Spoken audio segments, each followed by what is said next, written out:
What it do, it's your boy Big Ben. We back again with something new. You already know, if something new just came out, then it's something new we gotta talk about. What's going on, everybody? Hope you guys having a great, fantastic day. I know that I am, because we got something new. If you're here for the first time, I'm always doing reviews on what's the latest, greatest, limited edition, limited time food and snacks. So come on back. But today, we got something new from Taco Bell. Taco Bell brought back the nacho fries, and they bringing it back in a strong way with the new flavor, the Buffalo Chicken Nacho Fries. So I was very interested in these. As soon as it dropped and I got the notification, I had alarms going off in my head. I had a DJ scratching and chopping, screwing on my head. I was, bow, bow, bow, get the Taco Bell, get the Taco Bell, get the Taco Bell. Something new, something new. If you don't know what that is, that's the DJ air horn. Yeah, that's the sound I make. Sounds kind of close. Anyways, I was excited. I was hyped about it, so I had to go to Taco Bell. So you can get it 3 different ways. You can get nacho fries with the side of buffalo sauce, or you can get the Buffalo Chicken Nacho Fries, which comes with shredded chicken, shredded cheddar cheese, warm nacho cheese sauce, pico de gallo, reduced fat sour cream, and then drizzle with Taco Bell's first ever tangy buffalo sauce. Or you can get it served in the burrito, kind of all rolled up in one. So 3 different ways to get it. What did we do? Of course, we had to get all 3. Bang, bang, bang. Let's dive into this. Let's see what we got here. We got the big bag. You can't even see my face because the bag's so big. So let's dive into the nacho fries themselves with the sauce. Fries got the great seasoning as usual. We got the sauce here. Woo. Okay. We got some little smoldering embers in that fire. It's not fully lit, but there's a little smoke coming from it, a little heat coming from it. And let's go ahead. Let's give it a go. Broke up one of these fries in half.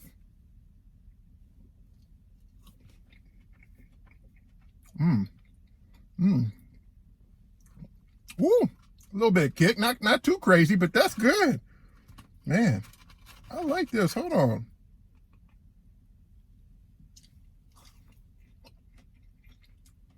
People, try this by itself.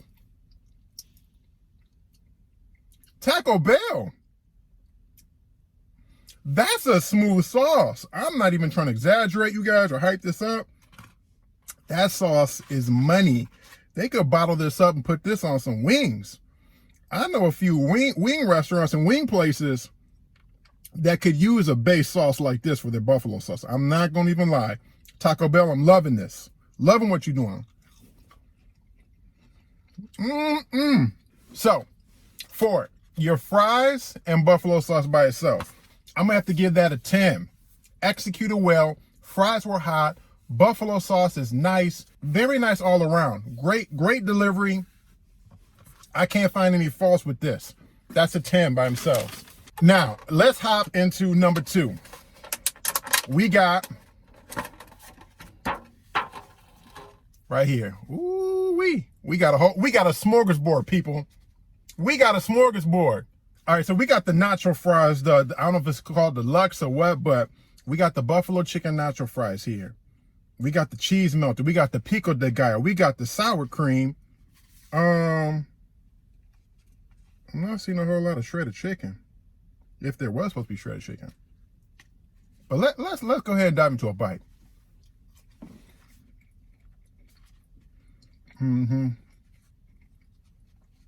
Okay.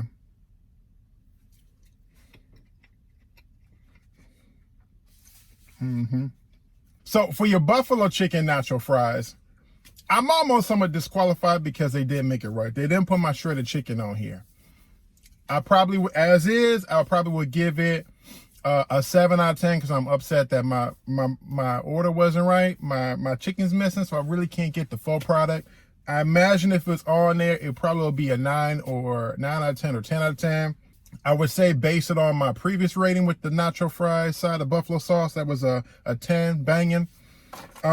This probably is right up there if it's done right. Mine wasn't done right. Come on, Taco Bell people. Come on. All right. let's get to the burrito. Hoping that they did this right. As we can see here, we got the full swole burrito. He a little heavy today. He ain't no he ain't no Chipotle Qdoba burrito, but good for a nice little snack burrito. So let's dive into him. We got him right here. Let's see what we got. All right.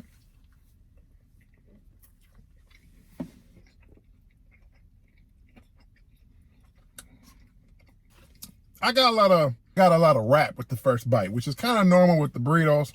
I usually don't dabble with the burritos. I usually go with the bowls because of that reason specifically. So ripped off a little bit.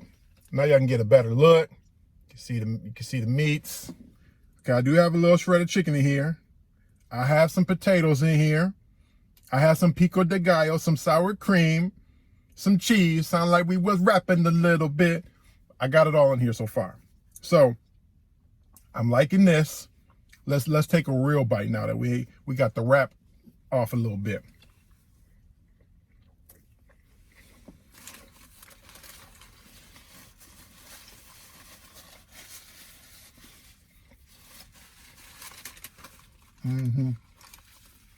Okay.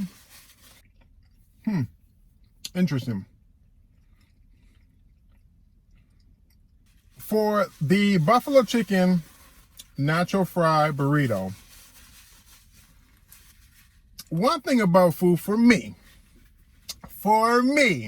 is texture is key, right? Texture is important. Balance is important. Balance ratio, good, right? You have the right amount of fries to the right amount of chicken, to the right amount of sour cream, cheese, pico de gallo, all that. Good there. But for me, the texture, right? And you lose a little bit of the crispiness of the fries when you add it into the burrito. I don't know if it's just too much heat up in there and it's just, really melting that cheese and sour cream at a higher rate than normal. But it's kind of mushy from the fry perspective. So I would have to give the Buffalo Chicken Nacho Fry Burrito a 7 out of 10. Could be 7.5 because overall the burrito's still good. It's just not as good as the original nacho fries with the side of buffalo sauce or the Buffalo Chicken Nacho Fries, kind of deluxe with all the toppings. I think that would probably be better if mine was done right. But that's how I'd rate it. So I'd probably rate the nacho fries with the sauce best. Second best, probably close second best would be the Buffalo Chicken Nacho Fries Deluxe. And then third would probably be the burrito. Just my personal preference. That's what I think. So last but not least, guys, I normally do my traditional outro talking about respect the calories. I don't want to do that today. I want to do a different respect. So as you can see, I got my purple on today just because of the tragic accident that affected the lives, really, ultimately, of Kobe Bryant, his 13-year-old daughter, Gianna, and the 7 other victims that were in the helicopter crash as well. So it's so sad and tragic because just obviously everything that's involved is completely unexpected. And he was so young, 41, and just worse, his daughter being there too, amongst the other victims as well. I know they all have similar families and situations like that, but it's crazy. I really can't comprehend it.